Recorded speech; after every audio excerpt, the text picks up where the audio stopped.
How you doing everyone, and welcome back to another video with me, Azza. Those of you that don't know me, my name is Aaron Massey and I'm kicking off YouTube by doing drum videos and tutorials. So if you are a drummer or you want to learn, definitely check out these videos. And even if you're not a drummer, feel free to watch these videos because I'm going to be doing more stuff in the future. But let's get into today's video. Now in this video, I'm going to talk about 5 tips I have for setting up a drum kit. This list I've created have definitely been from my past and my experience over the years. But before we get into the list, make sure to like, comment and subscribe if you already haven't subscribed, and also hit the notification bell so you won't miss the next video. So my first tip for setting up a drum kit would definitely be keeping the kit together. Now what I mean by this is don't have the individual parts of the drum further away from each other.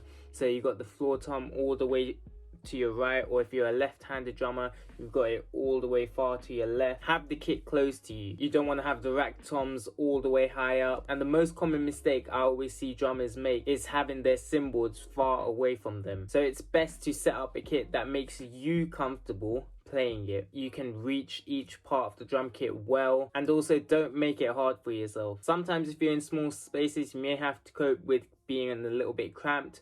But if you do have a big enough space, definitely set up a kit that's suitable for you to play and that's also comfortable for you. So for the second tip, it's pretty simple and it's the seat placement. So the main thing for this is you wouldn't want to have your drum seat too close to the drum kit or further away from the drum kit. Again, this goes back to being comfortable when playing. You just want to have the right amount of space to reach the kick pedal and also the hi-hat pedal as well. So sticking with the drum seat, this brings us on to the next tip, and with tip 3 is the seat height. So the main goal for this is to try and have a right angle of your thigh and your calf. If your seat is too low, it might do damage to your knees, so it's quite important to try and keep it at a right angle or just a bit above a right angle so you get a good height when you're playing as well. So for the 4th tip of setting up a drum kit, this brings us to the snare drum. For this tip, what you want to do is bring the snare drum height above the kick drum. This reduces the interference between the snare drum and the kick drum together. So when you play the kick drum, it doesn't vibrate the snare that much. Over the years, I have discovered that this is better, and the overall snare drum quality sounds much better when the snare drum is lifted higher from the kick drum. Also, another quick thing, be comfortable with the height of the snare drum so that your arms isn't too high when playing.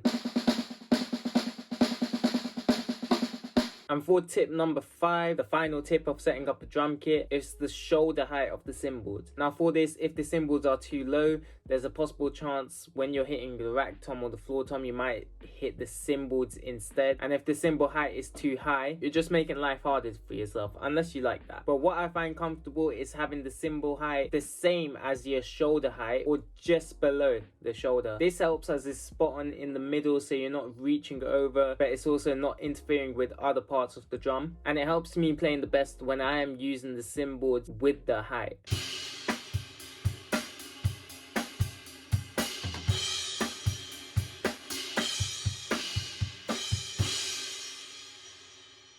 So just to recap over the 5 tips of setting up a drum kit. Number 1, we've got keeping the kit together. Number 2, we've got the seat placement. Number 3, we've got the seat height. Number 4, we've got the snare above the kick. And then lastly, number 5, we've got the shoulder cymbal height. So with these 5 tips, hopefully they'll help you in the best way possible when you're playing and when you're setting up a drum kit in the future. So that's the end of the video, and once again, leave a like, comment and subscribe to the channel. And also check out last week's upload where I uploaded my first YouTube shorts and it done very well. So I'm hoping to do more shorts again in the future, and I hope to see you all next week as well.